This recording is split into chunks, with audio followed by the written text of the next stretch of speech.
भारत एक ऐसा देश जो कि विश्व नक्शे में दक्षिण एशिया में स्थित है, जहाँ पर सैकड़ों धर्म, सैकड़ों भाषाएं और हजारों जनजातियां निवास करती हैं। उस देश के लिए एक समान कानून बनाना बहुत ही चुनौतीपूर्ण कार्य था। लेकिन जब ये कार्य एक ऐसे व्यक्ति के हाथ में आया जो कानून का अच्छा ज्ञाता था, और जब उसको प्रारूप समिति का अध्यक्ष बनाया गया और जो उसने दस्तावेज तैयार किया, वो दुनिया का सबसे खूबसूरत दस्तावेज हमारा संविधान था। दोस्तों, मैं बात कर रहा हूं भीमराव अंबेडकर की, the father of the constitution, the mother of the constitution, the architect of the constitution, doctor Bhimrao Ambedkar. Doctor Bhimrao Ambedkar Maharashtra के रहने वाले थे।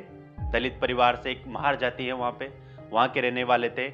और उनके पिताजी जो है वो ब्रिटिश इंडियन आर्मी में एक सूबेदार रैंक पर कार्यरत थे, और इसी वजह से उनको थोड़ा बहुत पढ़ने का मौका मिला।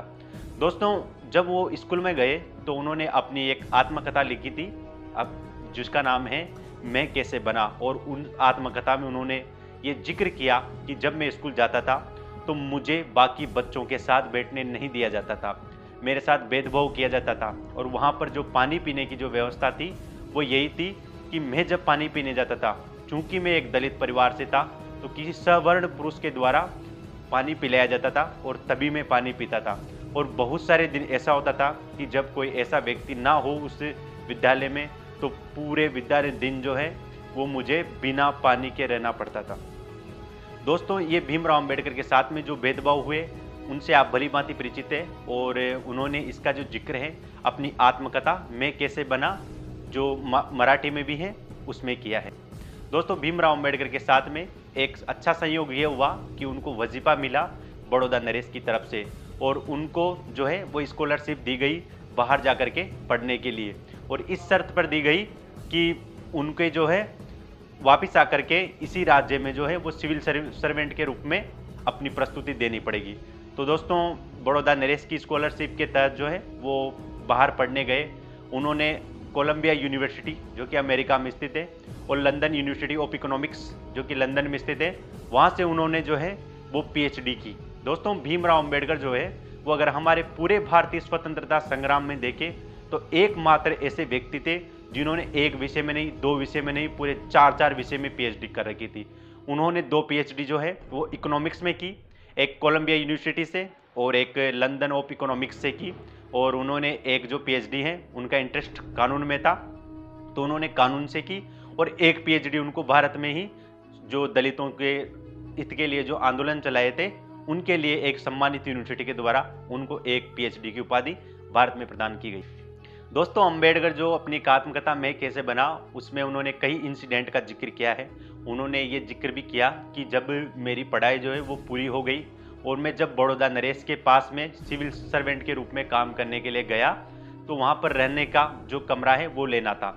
लेकिन वहाँ की स्थिति ऐसी थी कि वहाँ पर किसी भी दलित परिवार के जो बच्चा है उसको रूम नहीं दिया जाता था। और जो भी जिस भी घर में वो गए, जहाँ पर भी गए वो उनको जो है वो निराश होकर के लूटना पड़ा, क्योंकि उनकी दाती दलित थी। और मुश्किल से भीमराव अंबेडकर और उनके दोस्त को एक ऐसा मकान मिला जहाँ का मकान मालिक पढ़ा लिखा था, और उन्होंने उनसे ये पूछने की ज़रूरत ही नहीं की कि आप किस जाति से हो, और उन्होंने अपने पास में रख लिया। दोस्तों, भीमराव अंबेडकर सर बताते हैं कि जब वो सो रहे थे और सुबह उठे तो उनको शोर सुनाई दिया, और जब उन्होंने खिड़की के बाहर से देखा तो हजारों लोग हाथों में हथियार लिए, लाठी लिए, तलवार लिए बाहर खड़े हुए थे, जिनमें मकान मालिक भी शामिल था। और वो बार बार यही चिल्ला रहे थे कि इस दलित को बाहर निकालो, इस दलित को बाहर निकालो, और इसने हम मेरे घर को अपवित्र कर दिया है। और दोस्तों, भीमराव अंबेडकर को वो लोग मारने के लिए तत्पर थे। दोस्तों, वहाँ से जैसे तैसे जो है वो अंबेडकर साहब अपने दोस्तों की मदद से वहाँ से निकले और बड़ी मुश्किल से जान बची। और ऐसे ही बहुत सारे इंसिडेंट्स का उन्होंने जिक्र किया अपनी आत्मकथा में। दोस्तों, भीमराव अंबेडकर को जो है वो हमारे समाज के बहुत सारे ऐसे लोग हैं जो सिर्फ दलितों का नेता मानते हैं, लेकिन वो सिर्फ दलितों के नेता नहीं थे, वो पूरे भारत के नेता थे। उन्होंने दलितों के लिए जो कुछ किया सो तो किया ही सही, उन्होंने महिलाओं के जो विकास में जो कार्य किया वो मुझे नहीं लगता कि इतने सालों में किसी ने भी किया होगा। उन्होंने महिलाओं को जो अधिकार दिलाने के लिए जो तत्कालीन प्रधानमंत्री के खिलाफ जो प्रेशर क्रिएट किया वो किसी ने नहीं किया, और उनकी ही बदौलत जो है वो बाद में पुरुषों के बराबर महिलाओं को अधिकार कानूनी रूप से मिलने लगे। दोस्तों, दलितों का और जो महिलाओं के अधिकारों की जो मांग कर रहे थे वो आंदोलन धीरे धीरे बढ़ने लगा। और इसी आंदोलन के चलते भीमराव अंबेडकर साहब के भी ऊपर भी हमले भी बढ़ने लगे। और इसी आंदोलन के चलते चलते उन्होंने 25 दिसंबर 1927 ईस्वी को हिंदू धर्म की सबसे महत्वपूर्ण पुस्तक मनुस्मृति को सार्वजनिक रूप से आग लगा दी और कहा कि ये एकमात्र पुस्तक है जिसकी वजह से हमारे समाज के साथ में और महिलाओं के साथ में इसने बहुत नुकसान किया है इनका, और इसको जला देना ही मेरे हिसाब से उचित है। 1932 ईस्वी में हमारे देश में के जो जिस समय के अंग्रेजों के प्रधानमंत्री थे रेमजे मैकडोनाल्ड, उनकी तरफ से एक सांप्रदायिक पंचायत लाया गया और उस सांप्रदायिक पंचायत में ये व्यवस्था थी कि केंद्रीय सभा में दलितों के लिए 71 सीटें होगी और इनके लिए प्रत्यक्ष से निर्वाचन मंडल होगा। दोस्तों, इसी निर्वाचन मंडल की घोषणा होते ही महात्मा गांधी उस समय यरवदा जेल में थे और वो वहां पर ही यरवदा जेल में ही आमरण अनशन पर बैठ गए और उन्होंने कहा कि चाहे आप 71 सीटों की बजाय 147 सीटें कर लो, 141 सीटें कर लो, लेकिन प्रत्यक्ष से जो है वो निर्वाचन मंडल मुझे स्वीकार नहीं है। और इसी बात को कहते हुए धरने पर बैठ गए। दोस्तों, भीमराव अंबेडकर और मदन मोहन मालवीय ने उनको बहुत समझाने की कोशिश की और फिर मदन मोहन मालवीय और भीमराव अंबेडकर की आपसी सहमति से उनका आमरण अनशन तोड़ाया गया और उनकी जो सीटें हैं वो केंद्रीय सभा में 141 की गई और साथ ही में उनका जो पृथक निर्वाचन मंडल है उसको पूरी तरह से निरस्त कर दिया। दोस्तों, यही वो घटना थी जिसको लेकर के अभी भी दलित समाज जो है वो महात्मा गांधी को अपना दुश्मन नंबर 1 मानता है। तो दोस्तों, आपको पता लग गया हो कि किस कारण से वो महात्मा गांधी से नफरत करते हैं। यही घटना थी जिसमें महात्मा गांधी ने प्रत्यक्ष से दलितों के लिए निर्वाचन मंडल का पुरजोर विरोध किया था और उसको हटाने के लिए वो आमरण अनशन तक पर बैठ गए। 1933 में महाराष्ट्र के येवला में भीमराव अंबेडकर साहब ने एक सार्वजनिक सभा में स्टेटमेंट दिया कि मैं हिंदू के रूप में पैदा जरूर हुआ हूं क्योंकि ये मेरे बस में नहीं था, लेकिन मैं एक हिंदू के रूप में मरूंगा नहीं, क्योंकि उन्होंने कहा कि हिंदू ही एकमात्र पूरे विश्व का एक धर्म है जो कि व्यवस्थित रूप से, संगठित रूप से अपने ही भीतर कुछ लोग ऐसे हैं जिनको मनुष्य मानने से इनकार करता है और ऐसे धर्म को मैं पूर्णतः खारिज करता हूं।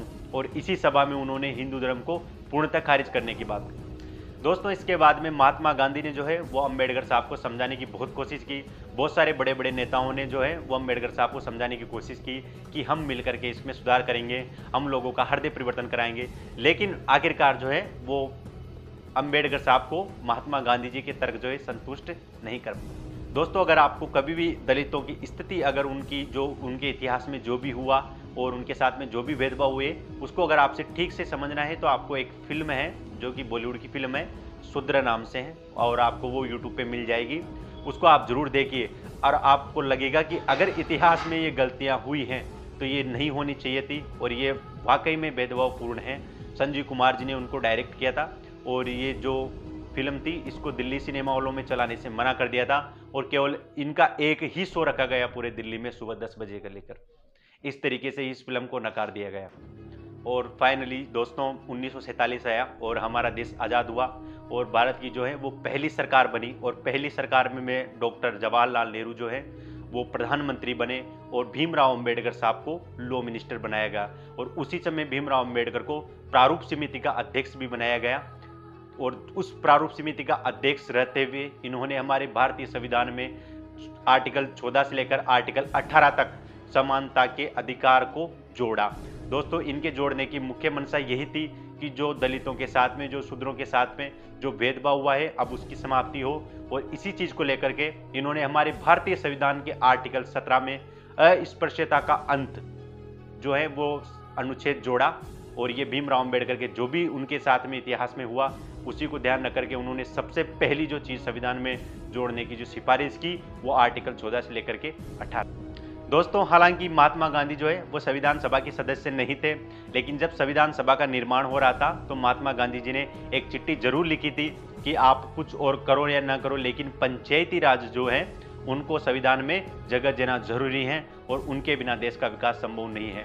लेकिन दोस्तों, भीमराव अंबेडकर साहब गांधी जी के इस विचार के बिल्कुल खिलाफ थे। उनका मानना था कि अगर पंचायती राज आ जाएगा देश में तो हालत जो है ज्यों की त्यों बनी रहेगी, क्योंकि पंचायती राज में जो गांव जो है उसमें सवर्णों की दबंगाई के अलावा और कुछ नहीं चलता और जो सबसे ज़्यादा जो लोगों के साथ में भेदभाव होता है वो गांव के स्तर पर ही होता है। अगर हम पंचायती राज को ले आएंगे तो स्थिति जैसे कि तैसी बनी रहेगी। तो भीमराव अंबेडकर साहब जो है वो पंचायती राज के घोर विरोधी थे। दोस्तों, भीमराव अंबेडकर जब पहली बार जो लॉ मिनिस्टर बने हमारे देश में, तो उन्होंने उस समय से ही महिलाओं के अधिकारों के प्रति आवाज़ उठाना शुरू कर दिया था और उन्होंने बार बार नेहरू को ये प्रयास किया उन्होंने समझाने का कि हिंदू कोड बिल हमारे देश के लिए कितना ज़रूरी है। और फाइनली नेहरू ने यह कहा कि अभी जो सरकार है वो हमारी जो है जनता के द्वारा चुनी गई सरकार नहीं है, और 1951-52 में जब आम सभा के चुनाव होंगे और उस समय अगर मुझे जीत मिली तो ये मैं काम जरूर करूंगा। लेकिन भीमराव अंबेडकर ने लंबा चौड़ा भाषण देते हुए उनको बिल्कुल खारिज कर दिया और अपने लॉ मिनिस्टर के पद से इस्तीफा दे दिया, और ये कहते हुए दिया कि नेहरू जी अपने मंत्रियों को इसी तरह ट्रीट करते हैं जैसे क्लर्क को किया जाता है। दोस्तों, जब 1952 में पंडित जवाहरलाल नेहरू की सरकार बनी और अंबेडकर के बार बार दबाव के बाद में पंडित नेहरू ने एक एक्ट पास किया 1955 में जाकर के, हिंदू कोड बिल। और दोस्तों, ये हिंदू कोड बिल जो है वो 4 भागों में पास हुआ, और इसके जो महत्वपूर्ण भाग थे वो हिंदू मैरिज एक्ट था पहला, जिसमें ये साफ साफ लिखा हुआ था कि एक जीवित पत्नी के रहते हुए कोई भी हिंदू व्यक्ति दूसरी पत्नी से शादी नहीं करेगा, अगर वो ऐसा करेगा तो उसको कानूनी रूप से सजा दी जाएगी। दूसरा जो इसका एक्ट था वो हिंदू सक्सेशन एक्ट था, और इसमें पहली बार महिलाओं को कानूनी रूप से अधिकार देने की बात की और संपत्ति में उनको बराबर की हिस्सेदारी दी गई। दोस्तों, भीमराव अंबेडकर जो है उनका महिलाओं के विकास में उनका बहुत बड़ा योगदान। दोस्तों, भीमराव अंबेडकर का एक बहुत महत्वपूर्ण कथन है कि अगर कोई मुझसे पूछे कि देश और देश हित और तुम्हारे हित में से सबसे जरूरी क्या है, तो मैं देश का हित मानूंगा। लेकिन अगर मुझे वो फिर पूछे कि शूद्र हित और देश के हित में से तुम सबसे पहले किसको रखना चाहोगे, तो मैं शूद्र हित को रखूंगा।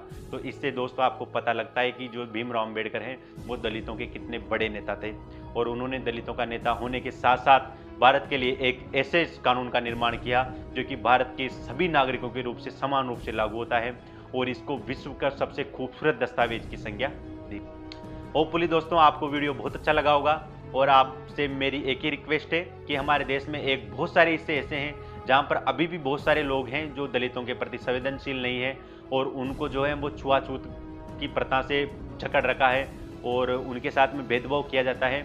तो दोस्तों, हम 21वीं सदी में रह रहे हैं और हम एक लोकतांत्रिक देश में रह रहे हैं जहां पर जो है सभी व्यक्तियों को विधि के समक्ष समान माना गया है। तो दोस्तों, हमारा इतना ही फर्ज बनता है कि हम किसी भी के साथ में भेदभाव न तो करें, और अगर कोई हमारे सामने ऐसा भेदभाव करता है तो उसको जरूर टोकें और कानून के बारे में उसको जरूर बताएं कि ये अपराध है। तो वीडियो दोस्तों यही समाप्त होता है। अगर आपको वीडियो अच्छा लगा है तो लाइक करें, कमेंट करें, और हमें कमेंट करके जरूर बताएं कि अगला वीडियो किस विषय पर होना चाहिए। आपकी कमेंट हमारे लिए बहुत ज़रूरी है। बहुत बहुत धन्यवाद।